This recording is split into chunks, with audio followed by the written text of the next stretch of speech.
Welcome back. You just heard me sort of talking about Idalia because you've been tracking that storm. Yes. It's going to become a hurricane, we're thinking? By the way, yes, all newsrooms go through this conversation every time there's a new named tropical storm. Right. How do you say like the name? Idalia, because right? Idalia. Yeah, you heard me every say. now and then it's Fred or Betty, but not very often, the name. So this one, Idalia, we believe, is correct. Again, right now it's still a tropical storm. It's up to 70 miles per hour.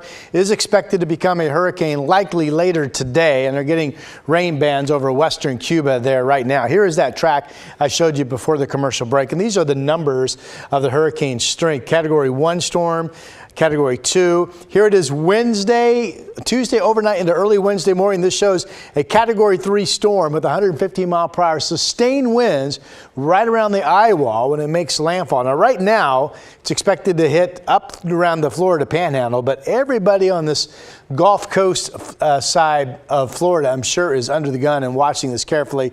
The storm is expected to bring rains up through the Carolinas and then eventually move back out over open sea. Here's another way to track it. This is our Futurecast model. By the way, this is Hurricane Franklin out here. Winds 115 miles per hour this morning, already a Category 3 storm. So you can watch that one, and then you can watch the storm that we're focused on. Here it goes, spinning and turning. Now the imagery really shows the classic hurricane signatures. This is 8:30 tomorrow morning. Let's see where our Futurecast model takes it. Pretty much the exact track that the National Hurricane Center is projecting, which was the graphic I just showed you, taking it in right into that Gulf Coast corner where the panhandle of Florida. Jacksonville is set to get a lot of rain.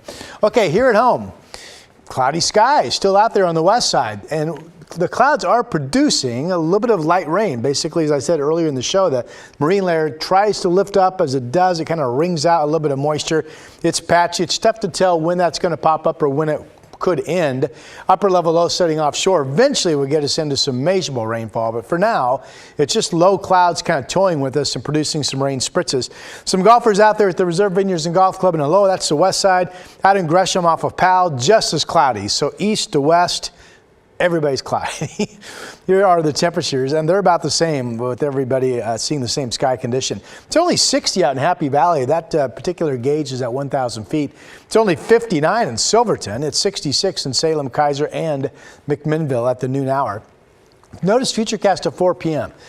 Partial clearing. Doesn't totally get rid of the low clouds, especially up in southwest Washington.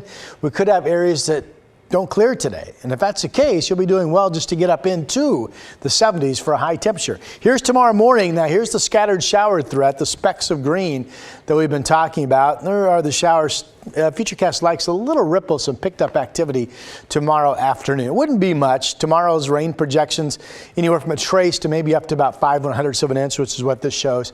There are more impressive numbers coming for Thursday. I still think Thursday is a day that could produce some hours of periods of passing rain, and we would get maybe more than 1/4 of an inch across a good chunk of our area. That would certainly help dampen the fires somewhat. This afternoon, 70s up and down the I-5 corridor, 90s out east, a spotty storm chance in central Oregon. We'll go for a high of 78. We'll need some sun to get that warm.